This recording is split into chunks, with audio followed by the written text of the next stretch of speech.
Imagine getting paid just for sharing your thoughts on products and services you use every day. With Survey Junkie, it's that simple.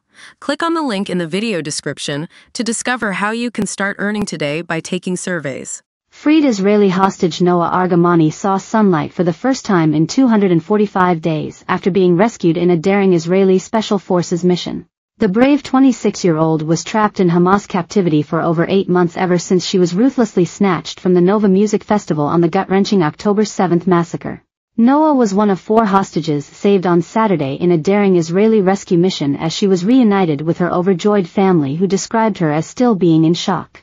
She was found in the Nuseirat area in Gaza, being held in a small child's bedroom that was surrounded by armed guards. Noa revealed her captors were a well-to-do family but forced her to live a horror life in darkness after being banned from ever seeing sunlight. She was only allowed to leave a closely monitored room at night dressed as an Arab woman so she could be sneaked away from any Israeli forces patrolling a war-torn Gaza, she said. A relative of Noa told reporters the military had banged on the door of where she was being held and yelled that they had come to rescue her. Asaf Shabi said, "She told me a little. It was 10 a.m. and they banged on the door and shouted, 'It's the IDF and we've come to rescue you.'" Noa was saved alongside Almag Mayor Jan, 21, Andrei Kozlov, 27, and Shlomi Ziv, 40. They are all being kept at Sheba Medical Center, near Tel Aviv, for the time being, but are said to be in good medical condition. A beaming Noa was pictured with her dad Yaakov inside the hospital, where they hope she can return home in the coming days. Yaakov said, "I told her it doesn't matter when, what, where, we're going to be with you. We are not going to leave her, she is going to be with us in every moment." Noa's close pals were also allowed to welcome back the symbol of Hamas brutality when they saw her on Saturday. Friend Amir Modi, 29, described Noa as smiling and very happy during his visit. "She told us on the phone before we saw her, 'I'm coming home.' When you hear it from her, all our hearts melted." He continued, "She's good, mentally good, and healthy, but Noa lost a lot of friends on October 7. I think it will take time to understand everything.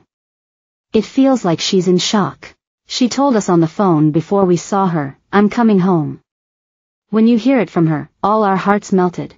The start of Noa's nightmare was caught in horrific footage as she abducted between 2 men on a motorbike at the festival. She can be heard screaming, "Don't kill me," in the gut-wrenching clip.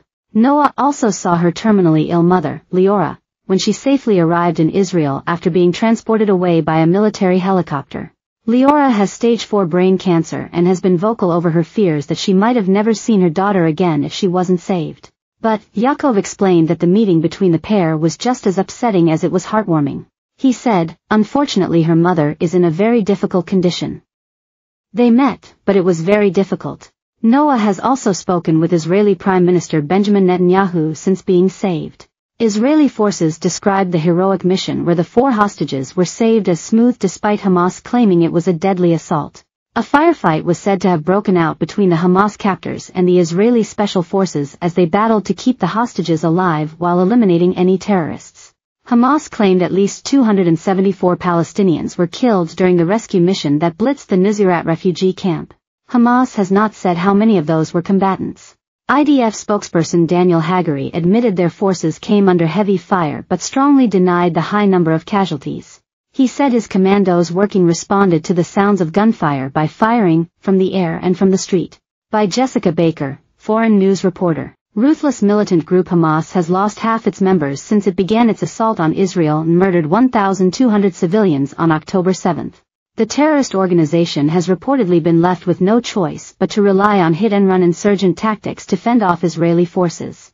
Hamas, which rules the densely populated enclave of Gaza, has been reduced to between 9,000 and 12,000 fighters, according to 3 senior U.S. officials familiar with battlefield developments. The group was estimated to have had 20,000 to 25,000 members before.